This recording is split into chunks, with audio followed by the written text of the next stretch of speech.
and gentlemen, please turn your attention to the stage as Mary Craig, President and CEO of the Economic Club of Washington, D.C., provides welcoming remarks.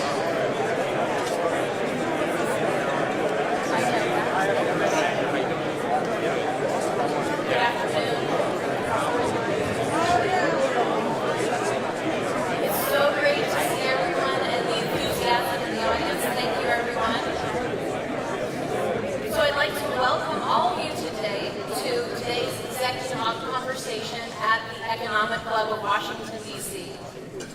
Today's event is featuring Mark Clouse, President of the Washington Commanders. So to get us started, I would just like to acknowledge a few special guests who are with us today. The Honorable Muriel Bowser, Mayor of the District of Columbia.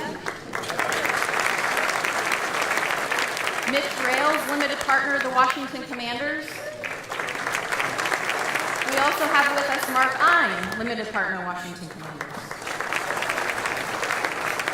Sheila Johnson, Founder and CEO, Salamander Collection and Vice Chair of Monumental Sports.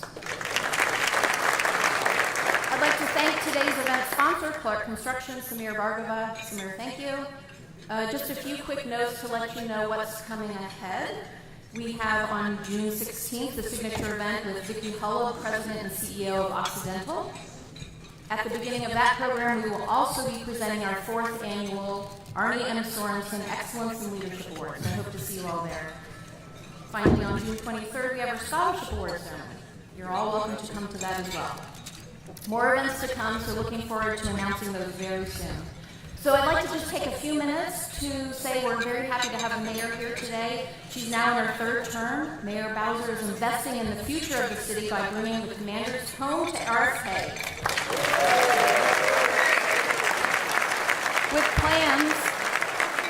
With plans to redevelop the campus with housing, parks and recreation, restaurants, and retail. Since taking office, the mayor has been very supportive of the Economic Club and especially its scholarship program. And Mayor, for that, we're very grateful and we appreciate your continued engagement.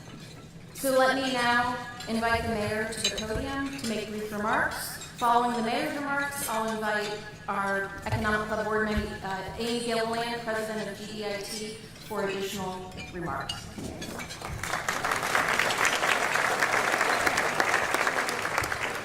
Well, good morning, everybody, and I want to thank Mary and give her a warm thank you for inviting all of us to participate in this and so many great Economic Club events. And I want to acknowledge David Rubenstein for his leadership and steadfast support of the district and our entire region. And it's good to be here with you just a few weeks after we made a big announcement about the future of football in Washington, D.C. and the entire RFK campus. I'm happy to be here to hear the conversation with Mark Clouse, the new president for the Washington Commanders. I've gotten to know Mark over the last several months, and I think among many great choices Josh Harris has made, bringing Mark to D.C. is one of them. So give Mark a big round of applause. I also want to recognize our friends Mark Clouse and Mitch Rales, who are part of the Commanders team. And I love to say that they've taken bets on Washington, D.C. for a long time. So thank you for your leadership and being a part of our business community. So as business leaders here, you know that a project of this size and scale and importance doesn't happen overnight. I personally have been working on this project for my tenure as mayor for 10 years. By laying the groundwork, we were able to seize the moment. We got I like to call it the Hail Mary piece of legislation passed through Congress. And in talking about it to Josh that day, he said, well, Jada can get a Hail Mary, we'll get a Hail Mary. And that's exactly what happened. And we worked very hard to get it to President Biden's desk and transferred to the District of Columbia earlier this year. We now have the opportunity to do something special and ensure that this land along the Anacostia is no longer vacant. It is developed and transformed into opportunities for Ward 7 and all of D.C. We know that in my pledge to D.C. residents has always been we want to bring our football team home, and we will have a state-of-the-art world-class stadium. But that's not enough. In 180 acres, we want a mix of uses. And now that the legislation has passed the Congress, we're no longer limited to only a football stadium, but housing, an entertainment district, parks and recreation, and wonderful connections to the Anacostia River. So we know that that's a win, win, win. A win for the city, a win for the team, and certainly a win for that site and neighborhood. So I want to be clear also that this partnership is the fastest and shortest route to activating the campus and delivering for DC. At a time when we know we have to diversify our economy, we're in the midst of a changing federal landscape. We have to double down on the things that are working well for us. We have to change our business ecosystem so that we're attracting more investment, more business, more travelers, more workers, more residents of Washington, D.C. And we need to replace $350 million of economic activity annually. So I recently put forth my growth agenda, which will be included in my upcoming budget. And sports is a big part of it. It's why keeping the Capitals and the Wizards in downtown and the Washington Mystics at our Care First Arena. But it's also focused on the growth we need. Jobs that have a proven track record. We know that we have a proven track record in D.C. of investing in sports facilities that transform our neighborhoods. So we have been engaging with the council and our community about this project, and as people learn more, they're even more excited about this opportunity. So again, I want to say thank you to the commanders for really being great partners to work with to get to this point, and being partners with us in getting the land secured, but also in building a beautiful consensus vision for what we can transform these 180 acres into. Enjoy lunch and hearing from one.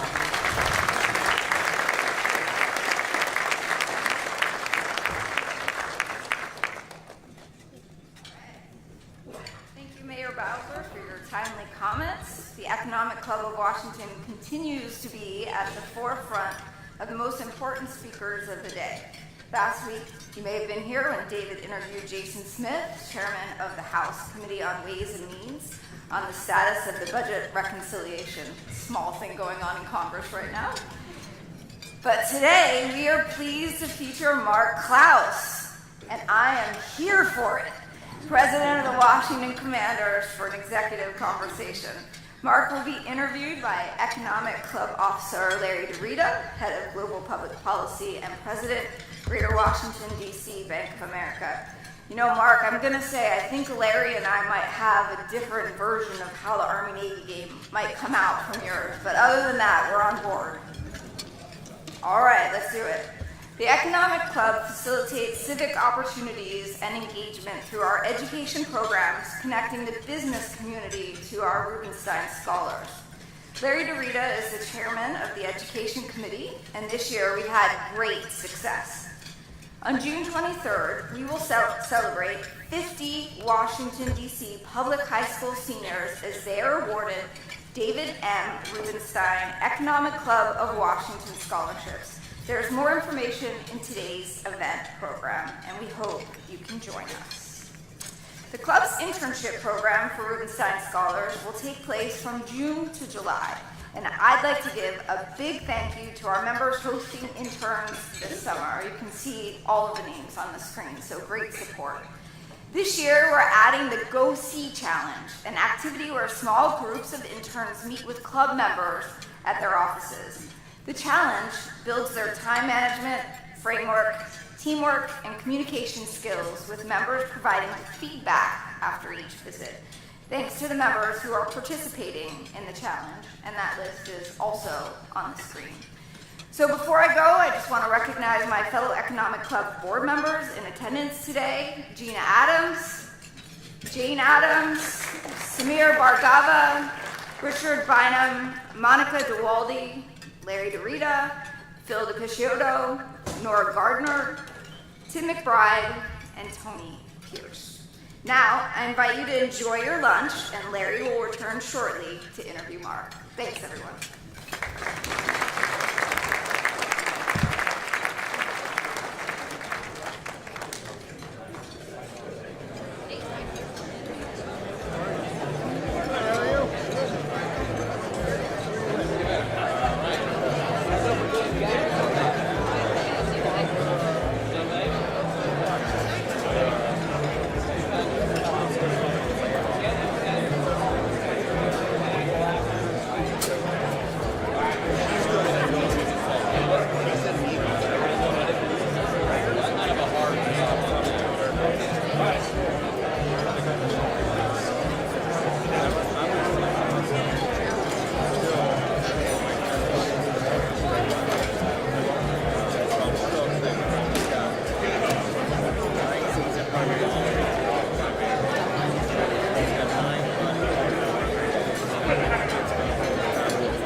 is the center shot. What's that?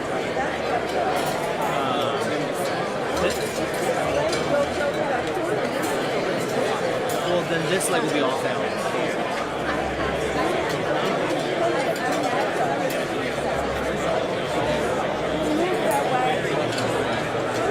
What's that? Can you put that over there on that side? And then it's just me.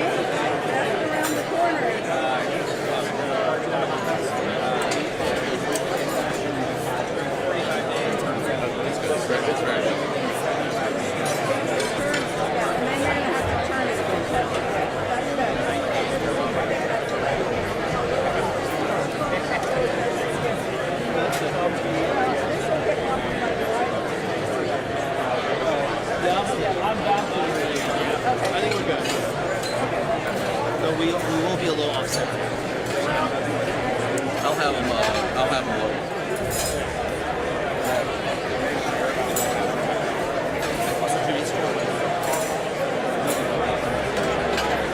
I think this is an area start to be a certain Oh, okay. Okay. Oh, fine.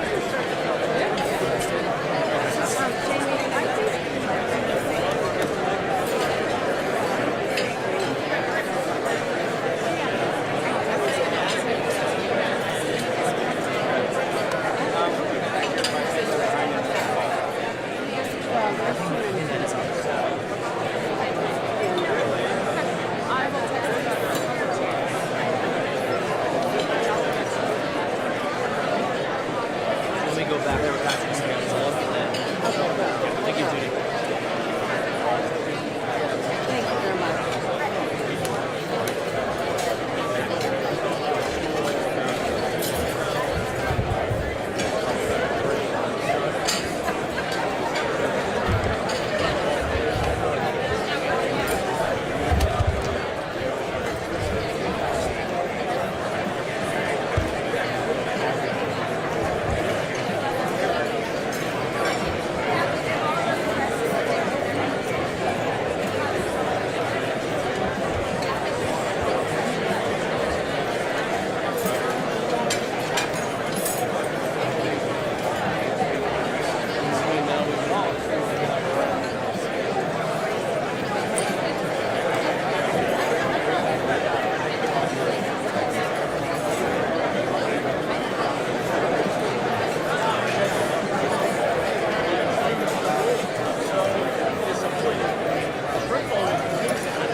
I think that's right.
Thank you. All right.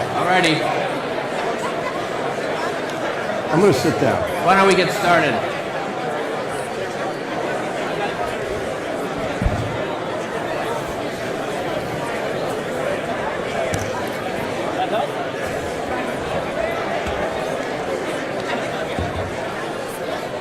Alrighty.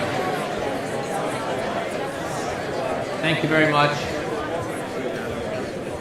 Thanks very much for being here today. Thank you for coming. I'm Larry DeRita with Bank of America. Mark, thank you very much for being here. Great to be here. I want to particularly thank the mayor for gracing us with her presence and making those terrific remarks at the top. Mayor, thank you very much for being here today.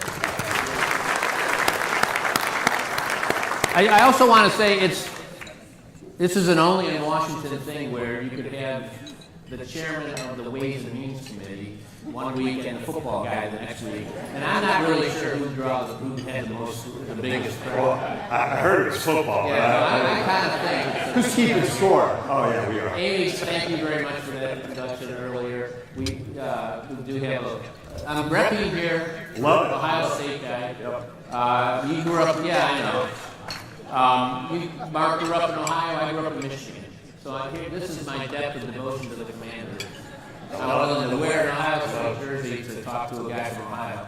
And I went to Navy and went to West Point. But Mark, thank you very much. Another problem. I do, yeah, that's a whole I want to thank my Bank of America Merrill teammates who are here today. It so happened, and I don't see her today because he was trying to get in here from somewhere else. The president of Merrill, co-president of Merrill Lynch, was a roommate of Mark's at West Point. I could talk all about it. He told me some stuff about you. We dreamed this up. Mark was at the Army AV game at Northwest Field last fall. Amy was right in trying to remind. I couldn't remember how that turned out. I don't even know. Yeah. It was a blur for all of us. But we talked about that then. Why don't we get together once you're in place and come here and talk to the economic club? So thank you very much for doing that. I do kind of want to start though directly where I was touching on already, which is your background a little bit. And you did grow up in Cincinnati. There's a long path, I'm sure, from Cincinnati. We'll talk about some of that from Cincinnati to Washington County President. But why don't you tell us a little about when you grew up? You started out in Cincinnati. You were playing sports in Cincinnati high school. Grew up in Cincinnati, and ended up at West Point. We'll get to all that. But tell us a little bit about your background. Yeah, it was a great. I had a lot of fond memories of growing up in Cincinnati. In fact, it was a neighborhood that was flanked by two plants. There was a Procter & Gamble plant and a General Electric plant in Cincinnati. That's not an uncommon view there. And I literally grew up in the same house my entire life. I don't remember anybody moving into the neighborhood. I don't remember anybody moving out of the neighborhood. I affectionately refer to the fact that I had 7 families that were granted full privilege to discipline me at any time, and the rest of us as we ran around that neighborhood. I grew up, a family where it was really faith, family, school, sports, and not always in that order, depending on what night of the week it might have been. But what sports did you play? I played everything, but basketball was my best sport growing up and playing in high school. And playing in Cincinnati, and I think as many of us do, you spent a lot of my time at that time focusing on the things that I did not have, and as life has unfolded, I couldn't have been more appreciative for those values and those experiences that came out of that growing up in Cincinnati and having family, friends, well connected around all the time. It was great. Did you always know? I mean, you were in the shadow of this kind of really good second tier, but really good university in Ohio. Did you always think I'm going to West Point, or was Ohio State? Were you playing at a level that maybe? It's a true story. I believe I might be the only kid that ever came home and told mom and dad they were going to West Point. And true story, my parents were like, "Not Ohio State." I'm like, "I'm not good enough." The reality is that what was important to me in high school, and I'd love to tell you that I had this like master plan drawn up in the bedroom in Cincinnati of where I'm going to go first and second. I'm going to be the CEO of this. going to be the president of the Washington Commanders. No such luck. But I did have the foresight to know that wherever basketball was going to take me, I wanted to try to maximize the education. And so the places that I looked at that basketball afforded me getting in the door of, West Point really stood out. So you were recruited? Oh, I was recruited, yeah. Make no mistake, there's no chance I would have Not in your academic. without benchmark, the team's in good hands. But I had no chance of getting into West Point. I actually had people over the years say, well, how do you feel about that? Like, you use sports to go somewhere that you might not have otherwise or would not otherwise have qualified. And my answer is always the same. I am proud of it. Sports is the means in which to open a door to have access to opportunities that I otherwise would not have had is something I'm extremely proud of. It's about what you do with the opportunity once the door's open. If I go on there and wasted that, I might have felt bad, but I think for me, it came at a great moment. I had no military background, and I'm sure I could tell you I fully understood what I was getting into when I got there. But I knew it was great education. I knew there was a focus on leadership, which from a pretty early age, I started to form a point of view of how important it was to develop as a leader. And then I loved the guys that were on the team, and I felt like it was an interesting challenge for me. So you were there. So you graduated from West Point what year? I graduated in 1990. So you were there 86 and 90. Yeah, I was. Did you? Cold War was going on. Did you think I might make? This is interesting. I might want to be a career military. So was that ever on your mind? No, not really. I mean, I'll be honest. What I loved about it, and I've said this many times, and I really do believe it's true. There is no better schoolhouse for leadership than the combination of sports and the military.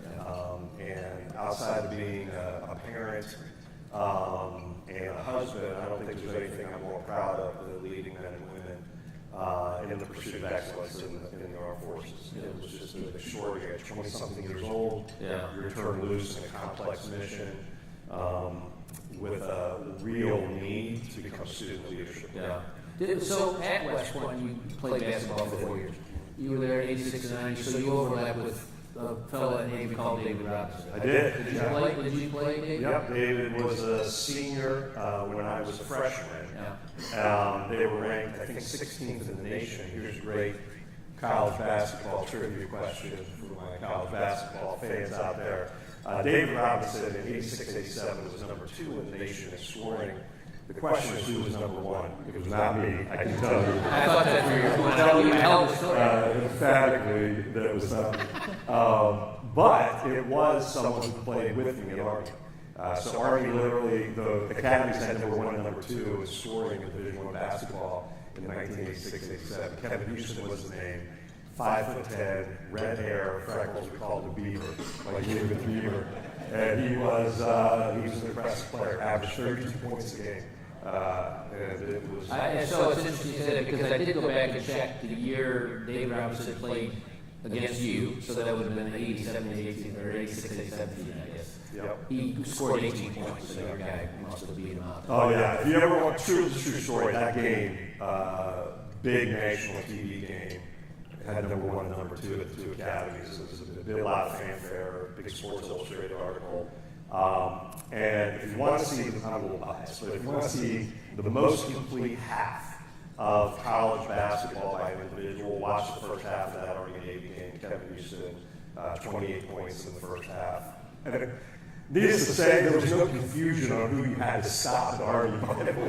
Those folks on me. It was on Kevin, but it was a great game. That's fantastic. So that was after Coach K, though. Yeah, Coach K.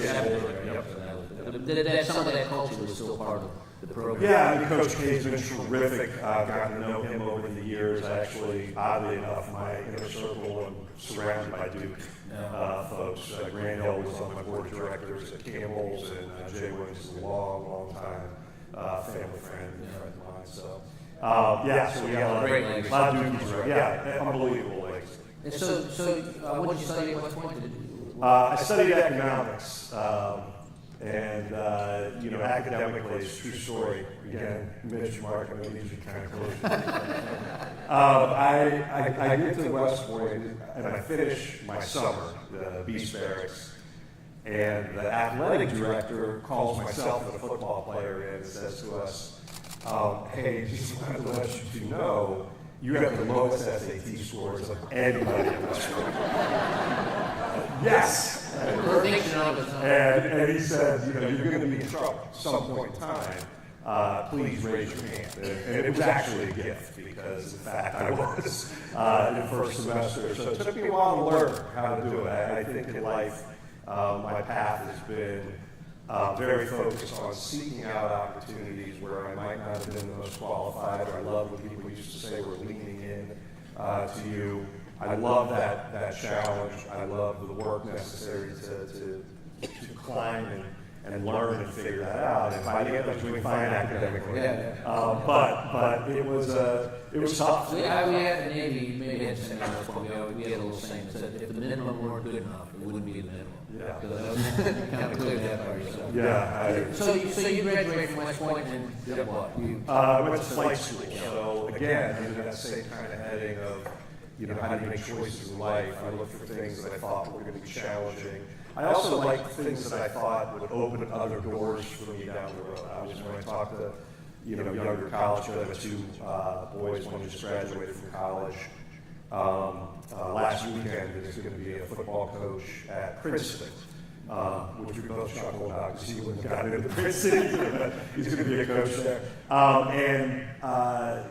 Looking for opportunities in life that are going to afford you additional doors to open later is really great advice for kids that are tormented by what they're going to do in life. I don't know if anyone's got college kids out there, but it's, the mental state of what I'm going to do. And my philosophy is always try to pick things that are going to develop and open doors. So aviation felt like a great opportunity. How many were there? What percentage of the class at West Point flies? I'd say it's probably 15-20%.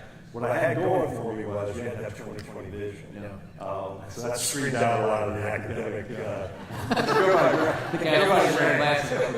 go by rank to get to where you get your branch choice. And so, that's how I got to aviation. So, and what did you fly? So I actually had a very, very interesting job. I was the Army's expert on, I'm dating myself a little bit, but I was the Army's expert on Soviet helicopters. And I was stationed at a place called Fort Irwin, California, which is in the lovely Mojave Desert. I lived in Barstow, another lovely location, and we essentially replicated Soviet tactics, and it was a training facility. So we had UH-1s that were made to look like Hinds, and we also had a couple of the Hind helicopter. Very cool. Yeah, so that was job one, and then I went to Korea. I was an airfield commander there, and it was really like a general manager when I took over my first general manager role in business, where I was the president of Kraft Foods in Greater China. The experiences that I got in the military, except when I got the job, I wasn't excited, but it was such a great education. Working civilian, working military all at the same time. I had everything from a nightclub to the air traffic control. A little bit of both. And how long were you in Korea? Just over a year. It was undecided. So I met my wife when I was stationed in Barstow. She was a school teacher on the Air Force base that was there. We get married, and I say to Kathy, I hope you guys will get to meet Kathy. She's certainly the best part of me. And she was, I was like, look, I don't know where I'm going in the military, but we'll be together. We'll maybe go to Germany. We'll get assigned somewhere. And we get married. I get my assignment. I'm going to Korea alone. So she got to go back and live with her parents. It was awesome. Yeah, hooked her wagon to a star. Right? That was a tough conversation, but she's been such a trooper, and we lived in China, Brazil, Singapore, all over. But Enterprise, Alabama. So you got out when in 95, 96.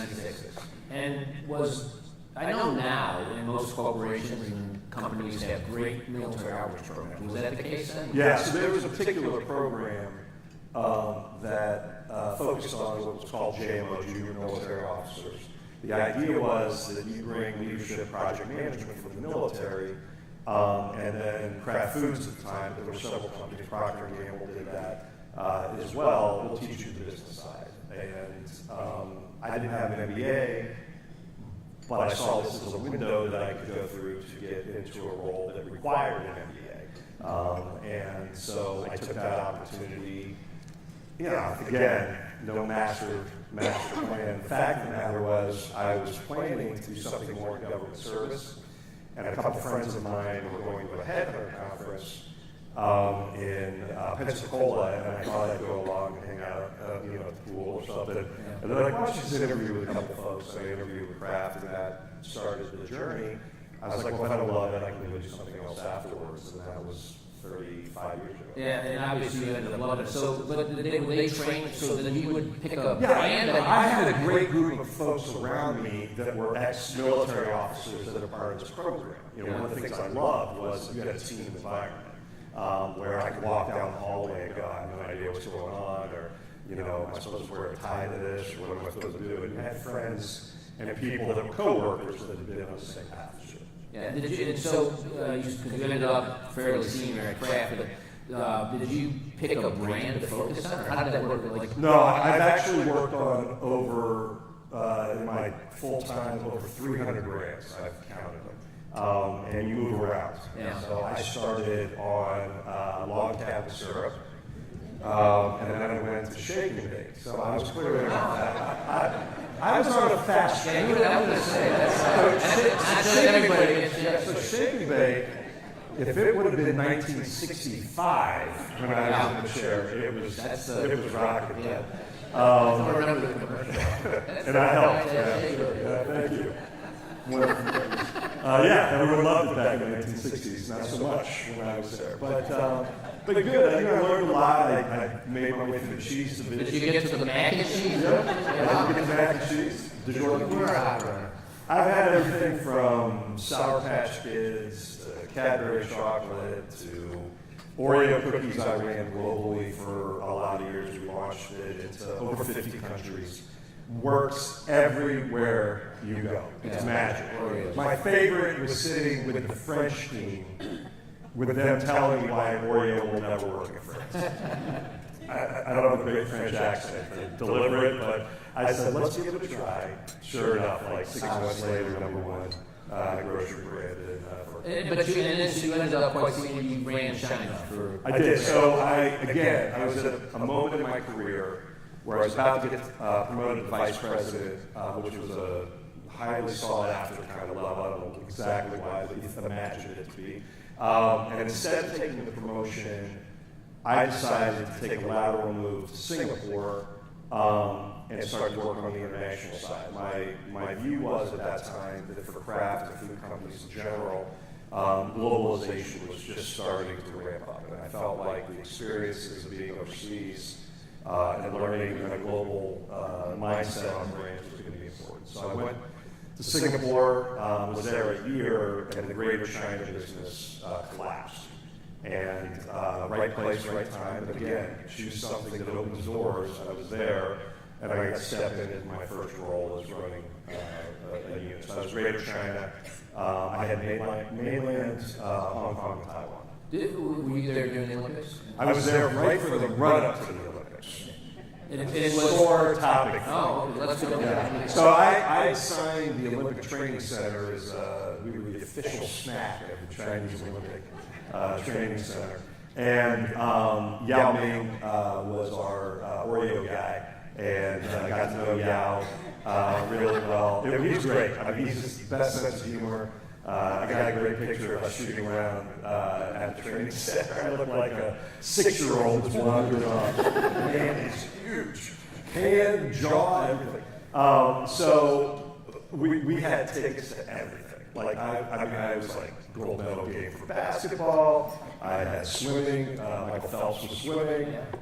Literally 2 weeks before the Olympics started, there was a complete meltdown in the Brazil business, a compliance issue, like really sticky stuff. and the phone rang and said, you got to go now. Oh. And so my friends enjoyed throughout that Olympics. Finals, yeah. Going, hey, Guess where I am? I can reach out and touch Michael Phelps right now. I'm like, I prefer you not to do that, but yeah. Thanks. So I missed the Olympics, but it was an extraordinary time to be there. I was in Beijing actually, and the build-up to the Olympics was fairly amazing to watch.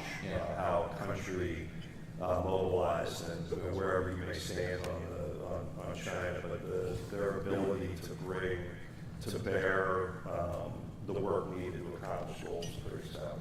Yeah, yeah. What was your team? How big was your craft? It was about $1 billion business there. We had probably 500 people. Yeah, that's impressive.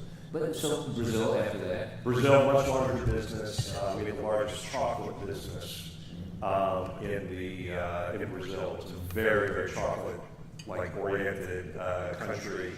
Literally, people buy Easter eggs, the size of footballs, on terms at a Carrefour or grocery store. You go in 90 days, saves cash to buy chocolate. And it's an extraordinary business. And so I was there for almost 3 years, and another just great culture, great experience. It's continuing in food product, continuing in consumer products, you end up as CEO of Campbell Soup. Yeah, so I climbed a few different roles. We spun, for those that know Mondelez. Essentially what we did was, first part of a hostile takeover of Cadbury. One of the few that ever happens in food. Most of us are happy-go-lucky food people, but that was an interesting one. Warren Buffett was a major shareholder of Kraft and did not like it. I've had the pleasure of working for some amazing CEOs, Irene Roosevelt, watching her navigate that, unbelievable, but absolutely the right thing to do. And then we split the company into two. We essentially spun Kraft Foods off, and we stood up Mondelez as the global business and snack business. So the Bisco, I ran the Bisco as part of that, and then was part of the team that stood up the new organization, essentially. Then I did Pinnacle, which is more of a private equity model. We gathered up a bunch of neglected brands, Birdseye, Duncan Hines, Classic Pickles, breathed new life into them, and then sold it to Conagra Foods, one of the most successful private equity food ventures ever. Very, very, very interesting. Taking old brands that have lost their way and kind of breathing life, and that is how I ended up at Campbell's. But Campbell's has this great legacy with the NFL, predates your time. Oh, yeah, it's, I think, 27 years of chunky soup with the NFL. And it is special. I mean, I've worked on businesses that had far bigger budgets. But like, I would go to Super Bowl, players would find me with their mom in tow. Like, my mom and dad, watch mom act. And the players loved it. I mean, they loved it. It is pretty special. I mean, I had the chance. I always made it a point of spending a little bit of time with whatever families were part of it, and it's a pretty magical relationship. I think the NFL, I know the NFL would say too. It is one of their favorite and one of their most iconic partnerships they've had. Like I said, 27 years. Yeah, and did you get the Kelsey? Yes, that was on my watch. I have a couple of big food things that I would say were my bigger, like joy moments. I did. I am the guy that started to mix up the creams in Oreos. So blame someone for that last 400 calories or so. That was me. Reese's was the first one we did. But yes, I would like to tell you we had anything other than dumb luck, but we signed the Kelseys right before Taylor Swift. So we had Jason and Travis and their mom, who is awesome. And we had a really very, very good run. But all of them, all of our players through the years, I would get notes all the time from the legends that came before, and it's pretty special. No doubt. Pretty special. So you've had this now military, the training that you did, military training, as well as the command you had. Now, the private sector and all the brand and iconic brands, what's the through line that gets you, now Campbell's CEO of the Washington Commanders, what do you see as the through line between the brand, the leadership, the military, all of that? Yeah, so, for me, again, I think a lot of my professional career has been looking for opportunities to be part of things or businesses that are going through some level of transformation, business transformation, cultural transformation. These are the things that motivate me. I love my time in the consumer goods space, and I was a public company CEO for 8 years. And I'm nothing but grateful for that. Campbell's is just an extraordinary business. It's been around for 155 years in Camden, New Jersey. I like to brag about this because I literally, long before I ever got there, but it is truly the blueprint for government, community, and corporation working together to truly solve systemic problems. And that, to me, at this stage of life is really what it's all about. And so when I thought about what would be this next chapter and what was I really excited about, I was looking for all the things that I love, but I really wanted it to be in sports. And I was lucky enough to be friends with Tad Brown, who's the president of their sports group. I've gotten to meet Josh several times, and when this role opened up, I said, "What do you think?"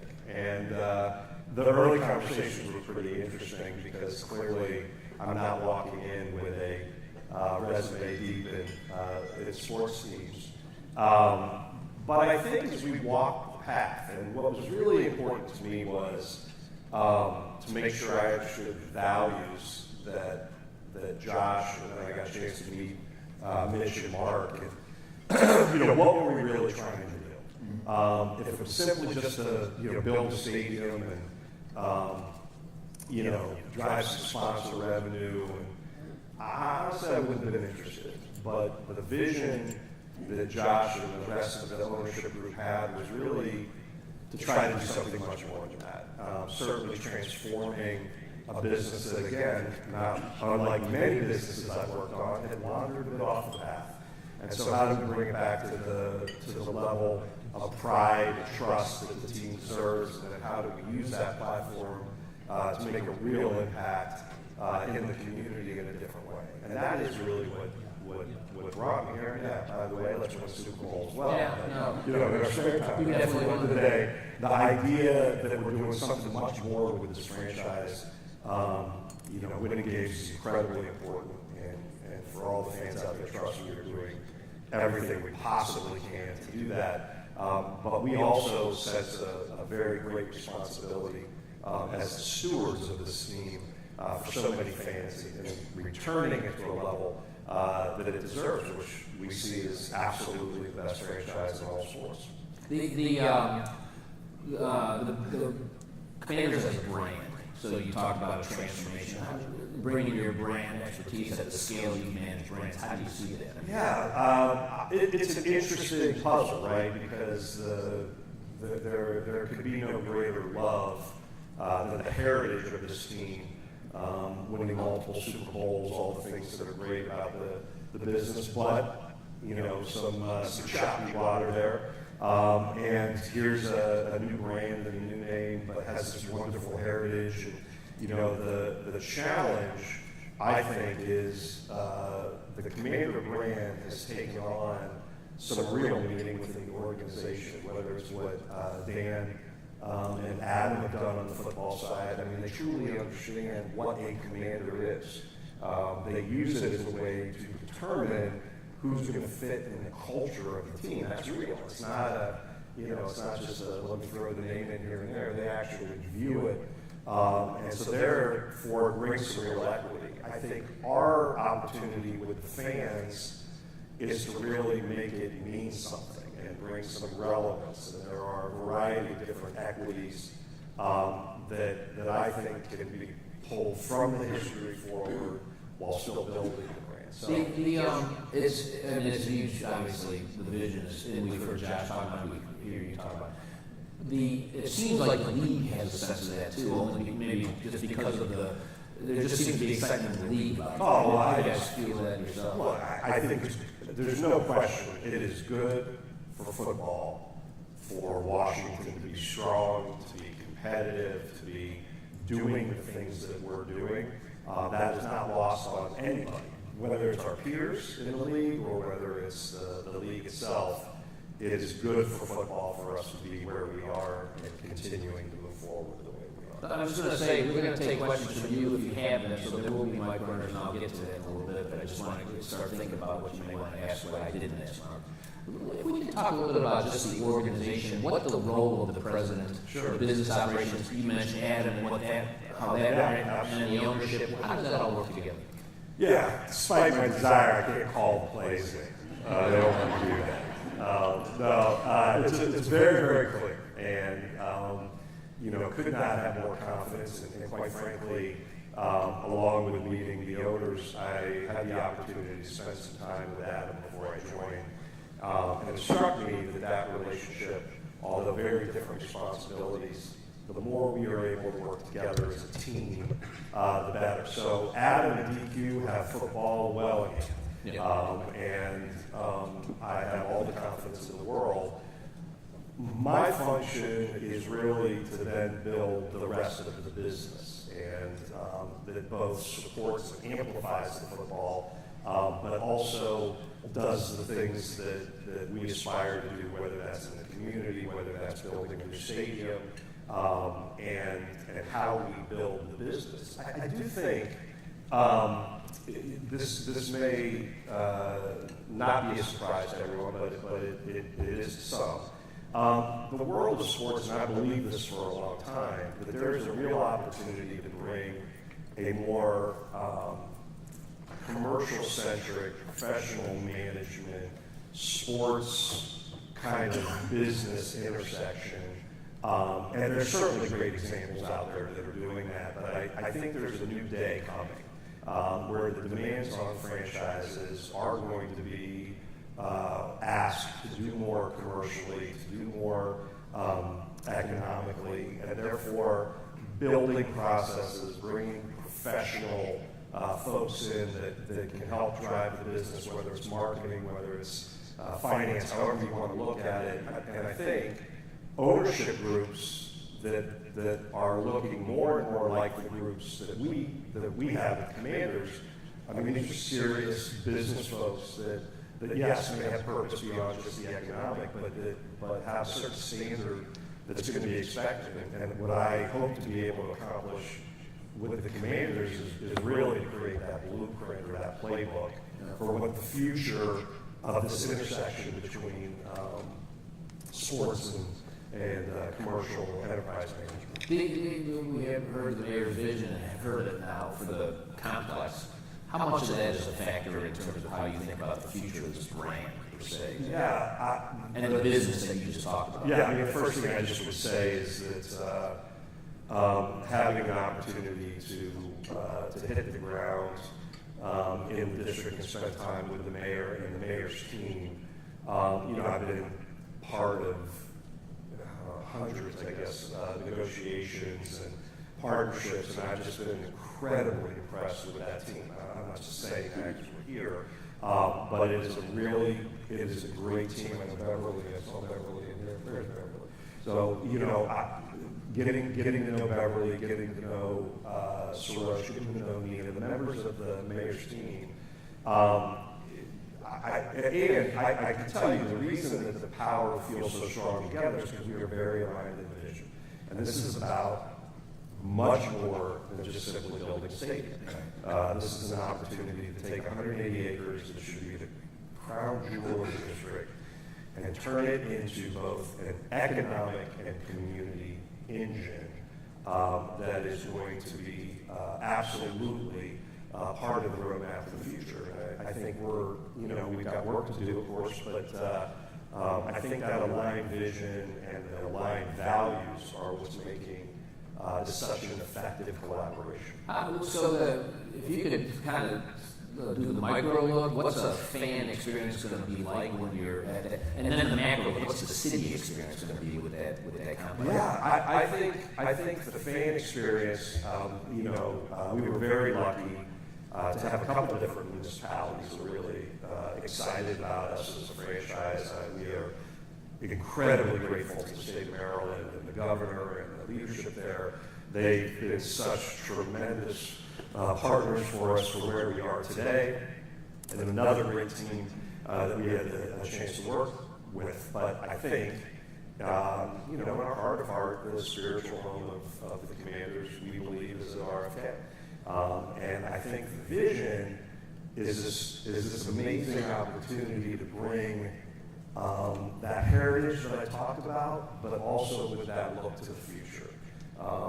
This is about pulling forward things that we loved about that.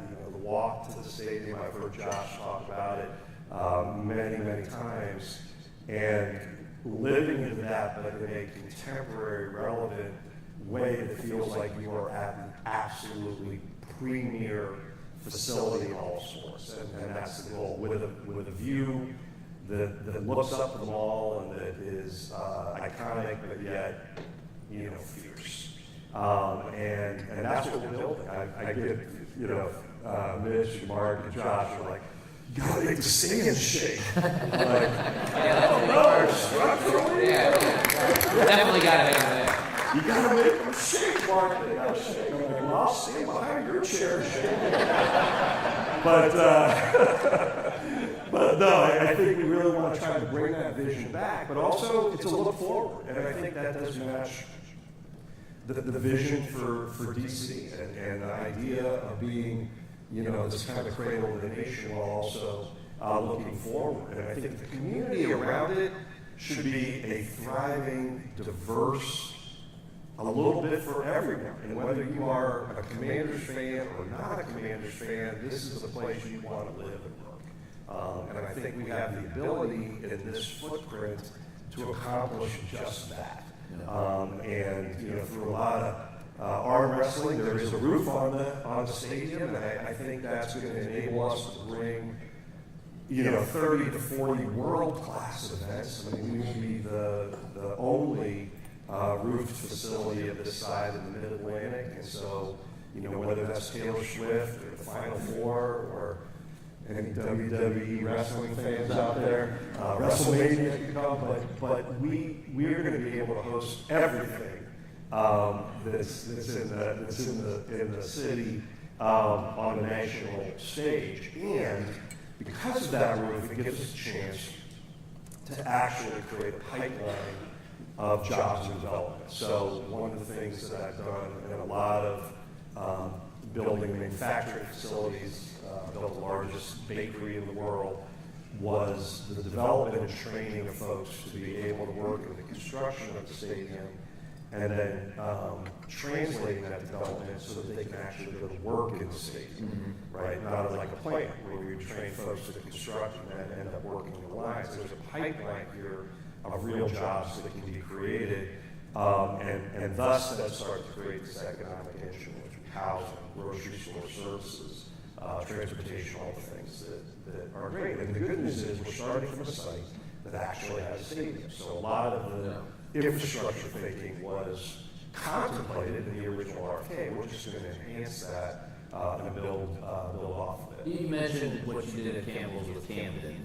Is that the sort of model? Yeah, I mean, Camden, there are some very valuable lessons in watching the development, obviously completely different scale, but I think Camden, one of the mistakes, if I will, that I will say we kind of made together there was we started development without really an anchor, without something that was really a catalyst. And we built housing, but because we didn't have that, we didn't have all the infrastructure. So, and you didn't have things like grocery stores. And so now you're in this position where they're trying to figure out, okay, how do I back into that? And they will. Trust me. Vic Carsarfin, who's the mayor of Camden, just an amazing leader, Mick Bakehausen, who replaced me at Campbell's, terrific leader. They're going to continue to work together to get that sorted. But I think here we have a real chance to create a vision for the community and really incorporate that thinking up front to make sure that as we develop this, that we're creating exactly what we envision and what the city deserves. No doubt. I don't know if I can't see well. Do we have any questions from our colleagues outside in the audience? Mark, why not? Here comes your postgraduate exam. No. First of all, we want the sounds to bounce, not shake. Okay, thank you. Bounce. Yeah, good point. But Mark, I'm just so glad you came here today and to give a chance for our business community to get a glimpse at why we're so excited about your leadership here, and also to welcome you and your family to DC. So thank you for being here. It's interesting because you've come here with a different background from other people that we did an extensive search, mostly in sports. And you were really the one person from outside the domain. And all your talking about your SATs and whatever, you are the quickest study I think any of us have ever seen, and bring this really high level of IQ and EQ that's really extraordinary. And I'd love your thoughts, because we all deal with this in our businesses, about bringing people who have domain experience as leaders, or bringing people who are just leaders who don't bring it, and how you think about that, and how you've been such a quick study to come into something that you didn't have the real domain experience, and hit the ground running and been so successful so quickly. I very much appreciate that, Mark.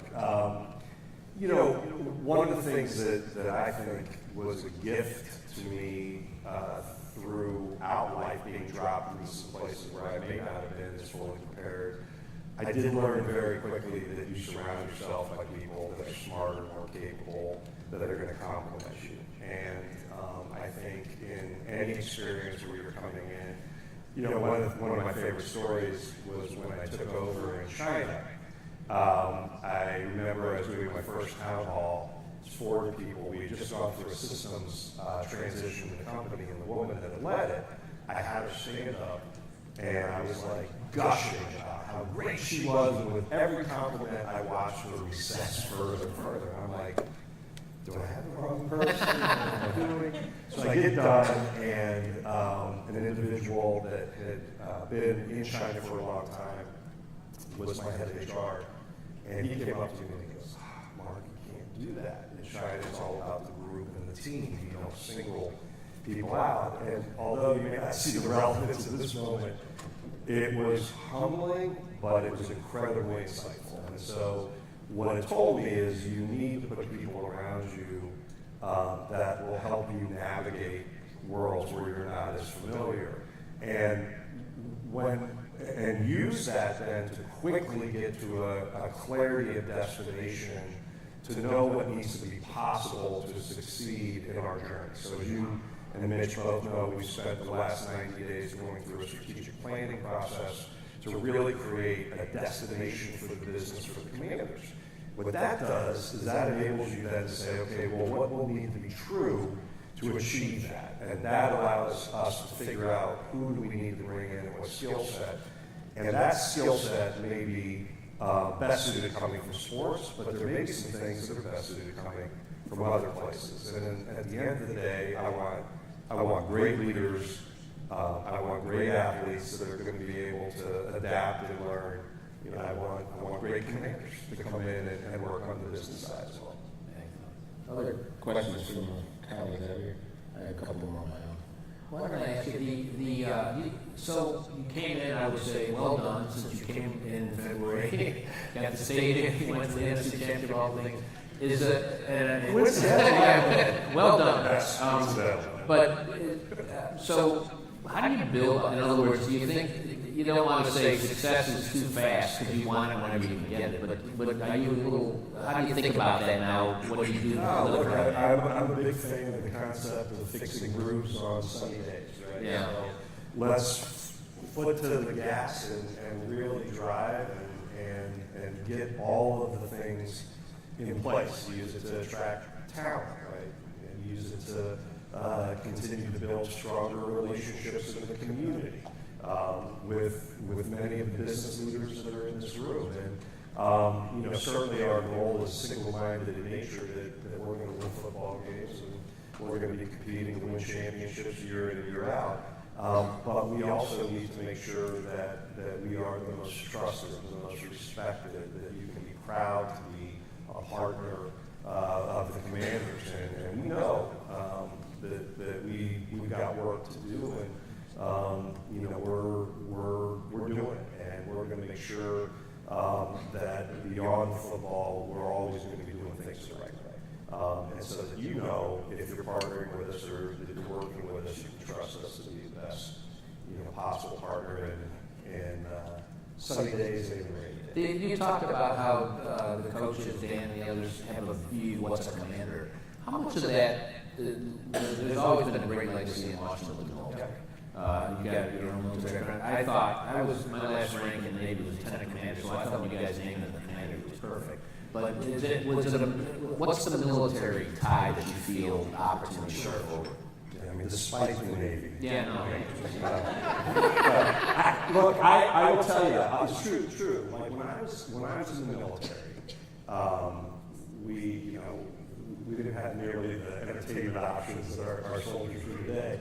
We watched Armed Forces Network, and when Armed Forces Network had a football game, it was the Washington Redskins. That's what it was. It was Washington, and it was usually us or the Cowboys. And but when you thought about the military team, it was Washington. And why not? We are in a city where there are so many tremendous ties to the military, and it's an opportunity, I think, to be utilized as part of the equity that we develop. And I actually, when I think of Commander, I would talk about this sometimes. Anybody can be a warrior, right? Anyone can be a soldier. Anybody can be a warrior. But you've got to be a leader of warriors to be a commander. Okay. And that, I think, is something that is an opportunity for us to kind of step into. Exciting. The schedule this year, it's clear, like we talked about, the NFL sees something special in Commanders because you have 8, I think, premier games, no 1 o'clock games in October, November, overseas, Christmas. I mean, it's a super impressive schedule. How's the overseas piece of it? I mean, in Madrid, it's the first time, right? It is, yeah. We are, we're excited. It adds another dimension to the planning, but I can tell you, and by the way, if you have not bought your plane tickets to Madrid, I recommend you get on and buy your tickets. They are going fast. But I think it's a great, the NFL has a vision, obviously, and as the league does with everything, a very thoughtful, well put together view of how we build the fan base of the sport of football across the globe. And a very important part of that are these games that are happening in cities around the globe. And this year we'll be playing Miami Dolphins, who's a home market Spain. And you as a team can apply for home market status to different communities. In fact, we applied this year, and UAE will be our home market for the future. But at the end of the day, I think this is important for the game. I think it's good for the NFL to be playing games. They've been extremely well attended. So I would say we're excited about it. We see another challenge. To your point, it's a big stage. Yeah. It's exciting to hear what's about UAE. So does that mean eventually there'll be football? Yeah. The timeline, obviously, what will happen is the early stages of these development means that we'll be there with a presence. So we'll be investing in flag football, watch parties, activations, start to build the grassroots, if you will, of the sport. And then we need a facility there that's capable of hosting football. But but as we know, UAE loves sports. They've truly been amazing to watch in a variety of different sports, World Cup, F1. It's pretty impressive. And so that will be the future. And it's, we're doing that with the 49ers and the Rams, who will also have UAE applied and accepted that role. That's exciting. Yeah, exciting stuff. Very nice. Mark, I first want to thank the Economic Club, Mary Brady, and her team. You do such a wonderful job. Thank you very much. We want to welcome you to the Economic Club, so thank you, and thank you very much. Welcome to Washington, that place where you came from. Do they still play football up there? No. Yeah. Not well. But we're delighted that you're here. Thank you very much. Thank you to the ownership. Thank you very much. Mayor, thank you again. We do have a little gift, a little card in here, so I think we get a picture of this here.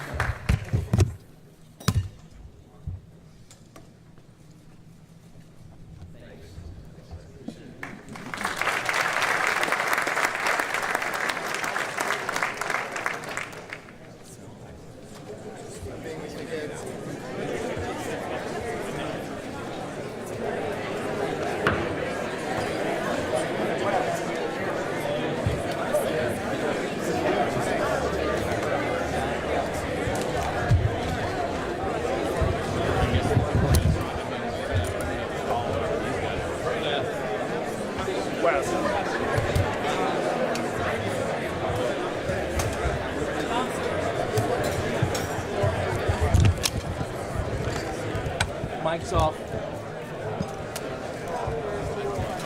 Oh, I'm trying to get it. Yeah, I think I'm going to try to. What do you think? On that side?